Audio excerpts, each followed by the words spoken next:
Hey guys, how's it going? Apologies for not doing a video recently. Basically I've been waiting for some deliveries, so it took a lot longer to get here than I thought they would. Nearly 2 weeks. So I haven't been painting. I tried doing a bit of painting with some bits and bobs, sort of 40mm on the Bodonics, but I just couldn't get into stuff. I just, unless I know I'm doing it for an army, just painting for the hell of it, I don't seem to find the fun of it anymore. So firstly I'm going to start with a boring bit, but loads of people ask me with the airborne and also with my normal Americans what colours I was using, and I've never really given an answer, so I'm just going to quickly run through for those who have asked. Basically I base coated the whole models.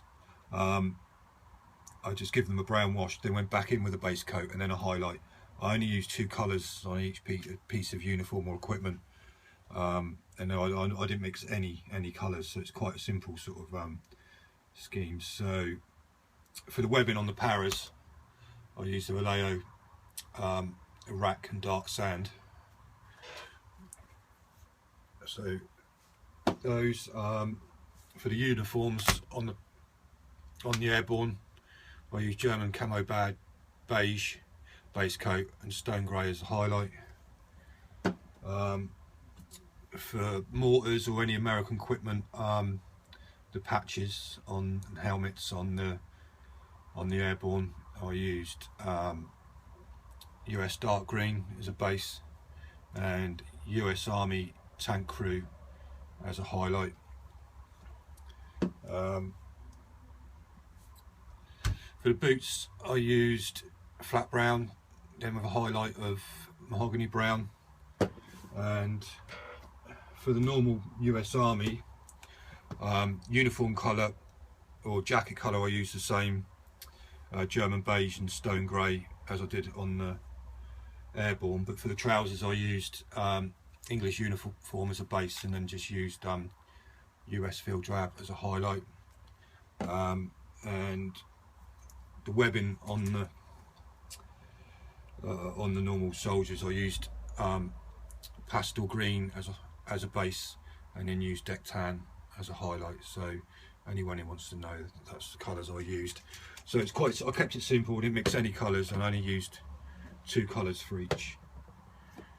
So they're just basically base coated, washed, back in with the base coats, and then some highlights. Obviously it's other things like weapons, guns and faces, but just use whatever you normally use, that sort of stuff. I don't think it's really important. Anyway, so what's next? So basically I've decided to go with more 28mm, but to do the Germans. So I've got a few command figures through today, and a squad there of 10. So the plan is to do a platoon of Germans. I think I'm just going to stay with the 28mm World War II for now. I'm enjoying it, just see the project through. I mean, I've done a lot of Americans. I probably won't do so much with the Germans, but I will be doing a full platoon and some support models, but I won't bother with doing like Fallschirmjäger and stuff like that. But what I've got here is Germans in smocks. So it looks like I'm going to be attempting camouflage and that, camouflage smocks and all that, and I just use them for whatever I decide to use them for. You know, I just make sure I've got the options to field them as here or SS or whatever I decide to use. I mean, I'm not going to be playing with anyone who's going to be, you know, that bothered, as long as, you know, they're aware of what they are. I don't think it really matters. So that's the plan. So I've got those. I was hoping these would have turned up about a week ago, because I wanted to get a couple of test models done just to make sure that I wanted to go ahead with this project, and then probably pick up a load more stuff at Salute the weekend. But I haven't really got much time left now before Salute, but I think I'm going to go with these. So that's what I plan to do next. So when I've done a couple of models, I'll put them up, do a video. Also, I picked up this magazine or booklet. I don't know if you've seen this series. There's two out so far. This one's on the German army, and there's another one on Napoleonic French. I've seen these for a while, and I've always wanted to pick up a copy, and I'm glad I did. It's for what's really a glorified magazine. It's 15 quid, but it's one of the best painting things I think I've ever seen. I spent an hour looking through this earlier on. It's one of the best painting books I've ever seen. Excellent, excellent.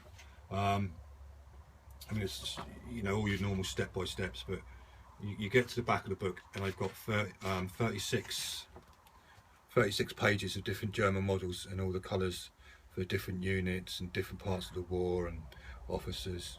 Absolutely amazing. Lots of good information there. Very, very. I think it's well worth the 15 quid. And I will be picking up the Napoleonic French one at Salute if I see it. I mean, there's a lot of stuff in here. I know it's German, but it's all Vallejo paints as well. I've just seen the occasional Games Workshop paint in here as well, so it's all paints you can easily get hold of. And as a reference, I just think it's great. And yeah, I don't know if you're really gonna. So I'll get some light on this. But yeah, so probably ain't the best, but it's a great book. It's just page after page of winter camos. All the camo schemes are in here and how to do them. So it's just a really good book. So I'm really chuffed with this. So I recommend anyone planning on doing Germans, this would be a good investment. Even if you're not, it is a great magazine. It's a great read. There's some good ideas in here. You got all your camos and that in here and all that. And on the back there, that's the French Army one that's out, which I will be picking up, because I think even, you know, there's going to be the reds, the blues and greens, so it doesn't matter what you're painting, there's bound to be some good ideas in there. So okay guys, I'll leave it at that. Like I say, I'll be off to Salute the weekend, so I'm sure we'll be putting some videos up after that. I might even bump into a few of you. So take care all, bye bye.